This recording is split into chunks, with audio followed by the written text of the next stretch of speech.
guys. We are down in Queenstown filming a short film for H2OW. What he said. And we're currently on the Earth floor. It is brisk 6 degrees. You can tell by my beautiful makeup, I am dead. Aboard the We'll be haunting this for a trip to Walter Peak this pony soon. And as you can tell from my complexion, it is very cold right now. So. I'm Peter, I'm the director of today's shoot called Tourist Trap.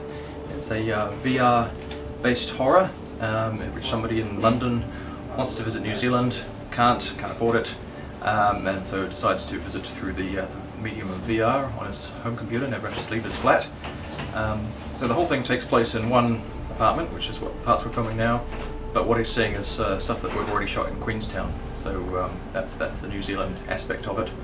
It came about from basically my experience of seeing people's photos on Facebook of saying, you know, this is my office for the day, look where I am, wish you were here, that kind of thing. You see all these beautiful photos online of different locations and not being able to visit them yourself, and finding a way through this medium to sort of have some of that experience. But of course it's a horror film, so it all goes horribly wrong.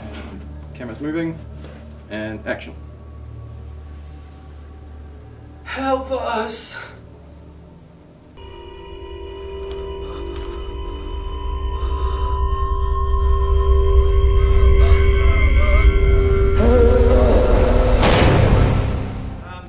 The biggest challenges for Tourist Trap, well, it was kind of a two-part shoot. There was a part in Queenstown, which was amazing because of Queenstown, and then there was a part in somebody's apartment, which was kind of a jigsaw film really, because there was so many different elements that we were filming. There was also a bunch of digital elements that we had to put over the top, like interfaces and virtual reality stuff, and it all sort of comes together in a big jigsaw.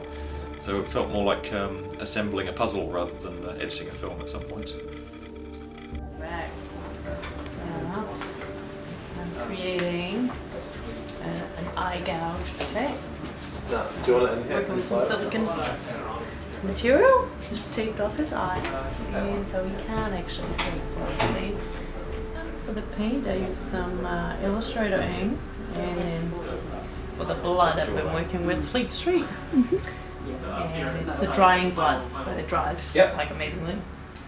So in terms of the makeup, we were kind of imagining that the story is that this evil, mysterious VR company has been kidnapping tourists from New Zealand and extracting their memories to turn into the most amazing VR experiences possible. And I guess part of that is that they go in through the eyeballs to get the brain. So yeah, we had body effects come in again to put some latex over his eyes with a little indent so it looks like they're being gouged out and blood streaming down his face. Well, we explained it to him beforehand that he wouldn't be able to see anything, and we'd have to guide him around the room and tell him where to stand and which direction to point it, and he was fine with it. You know, we only kept him in it for about half an hour, I think, because we knew we needed to. He wasn't very comfortable, so we knew we needed to get it done, and we did, so it worked out okay in the end. So we're in the Skyline Gondola in Queenstown. They very kindly let us film for free.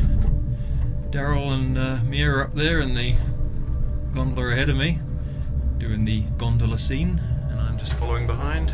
So they've got a shopping list of shots which I've given to them and to get in a reasonably short amount of time, and we'll see how they do when we get to the top.